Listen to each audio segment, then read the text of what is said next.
Guys, you've got Rob from Terror at Synth High, and today I'm going to show you how to make a drink from Friday the 13th Part 3. And we're going to go through the... It's Jason Goes to Hell. What? Which one? Come again? Jason Goes to Hell. Oh, dude, no.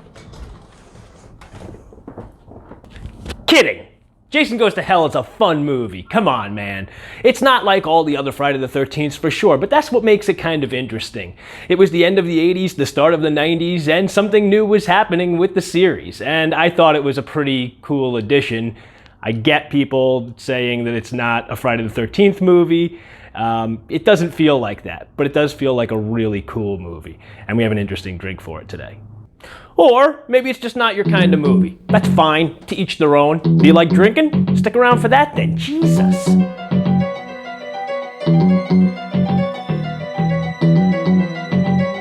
Okay, so I'm not gonna sit here and pretend that Jason Goes to Hell is my favorite in the franchise. Friday the 13th was built upon a specific formula, and this deviated from it a lot. But that's kind of what made it something interesting, and it broke away.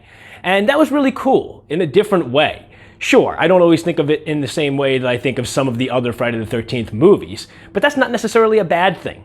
Director and writer Adam Marcus did something different for this movie. He put his own spin on it. Yeah, it's out of the box, and yeah, it's crazy for what it is, and it's convoluted.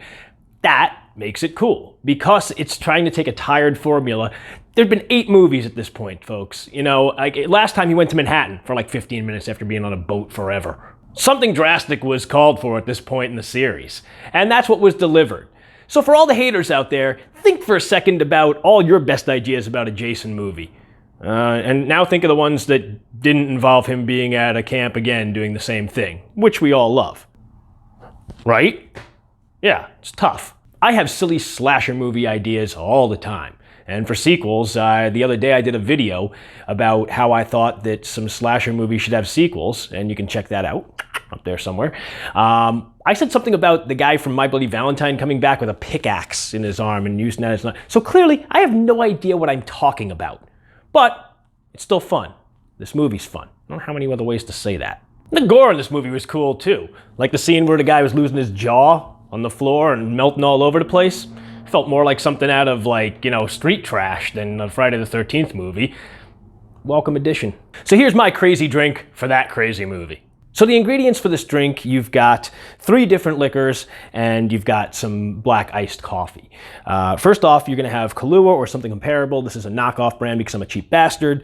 You're gonna have your Jim Beam or other sort of black cherry bourbon. And you're gonna have, this is the only one that I know that is like this. There might be some other knockoffs, but this is this Fiegling. It is a fig liqueur. And very cool. These little bottles are also just a lot of fun. But it is a fig-flavored liqueur with natural fig.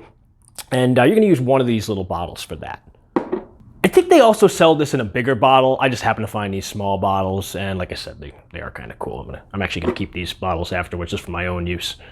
So this is a very simple drink to make. You're basically going to pour everything together. You're going to take a ½ ounce of your Kahlua or other comparable liqueur, coffee liqueur. So just a ½ ounce of that. You're going to throw that in the shaker. And you're going to do 1 ounce of your Red Stag or other, like I said, black cherry bourbon. And so the black cherry bourbon here, so it stands for, you know, Jason's strong character with the bourbon. The black cherry, well, look, I mean, you've got the Jason mask look on here, right? Like the red and white. That's not the reason I chose it. It's more for the black cherry mixing with the fig. And the fig is going to be the oddball addition to this, just like this is the oddball addition to the series. Your black coffee marries with your with the cherry in a way that comparable to the diner, right? Is you know, a famous American kind of combo is your cherry pie and your coffee. So that is a prominent thing in this movie. So I wanted to put that in there as well. Yeah, I mean, thinking about it, like the diner is like used for half the scenes in this movie almost. Maybe this movie should have been called Jason Goes to the Diner. Okay, so then you're going to add one of these little bottles, which is approximately 20 milliliters, which is a little under a shot. It's about 3/4 of a, no, I'm sorry, not a shot, 3/4 of an ounce.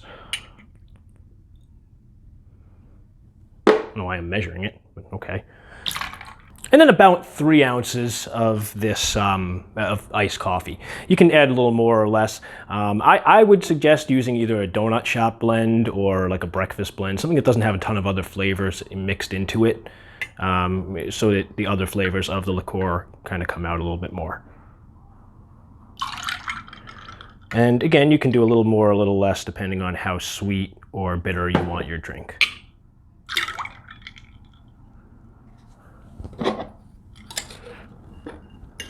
We're going to put that all together.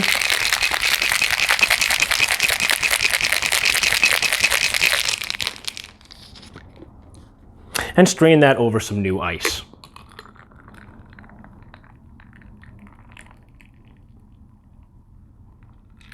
Well, just a little more than we need, but that's not bad. We'll go back to that. And cheers, guys. And yeah, you've got your familiar diner kind of flavors in this, but also the oddball edition, like I said, of this. I highly recommend this Fiegling fig liqueur. Like I said, works really well with the cherry part of that and brings out something a little bit different. Like this movie brought out something different in the series. So yeah.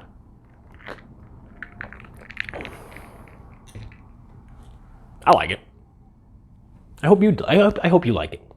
Guys, if you did enjoy this drink and enjoy me ranting on about this, you're probably also going to really enjoy listening to Slasher Pepper, who did a burger based on this, on the movie. Yeah, he's doing the Jason burger. So pop on over to his channel and check that out. Here's a little clip.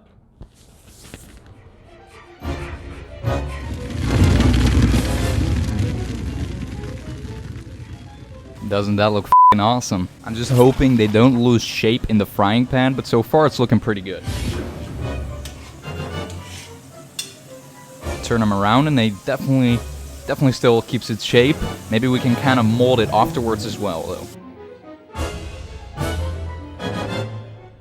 Roger, you magnificent bastard. Definitely check this out, guys. I think this is a good combo together. Again, something you could have in a diner. Jason Goes to Hell. So guys, thank you so much for joining me today. Please remember to like, comment, subscribe, share, all the good stuff. And a special thank you also goes out to Roger from Slasher Pepper for asking me to do this collaboration, which I found really fun. Until next time, guys. Alright, so when I was originally making this, I thought I would make something with a worm, you know, the Jason worm, so I got a worm from tequila. Tequila wasn't working for the drink. So anyway, I decided I would pour the tequila into something else so I could take the worm out and eat it for you fine folks because why the hell not? Alright, let's not pretend that you don't think and I don't know this isn't my first worm. So it's just that. Fine. I mean, it's gross, but it's a worm. Well, apparently I got so excited about the worm I forgot to put the microphone on, and I don't have any other worms to eat, so that footage is going to have to do. Anyway, go back to this. Boy, it's going to take a lot more of these for me to say something nice about Jason X.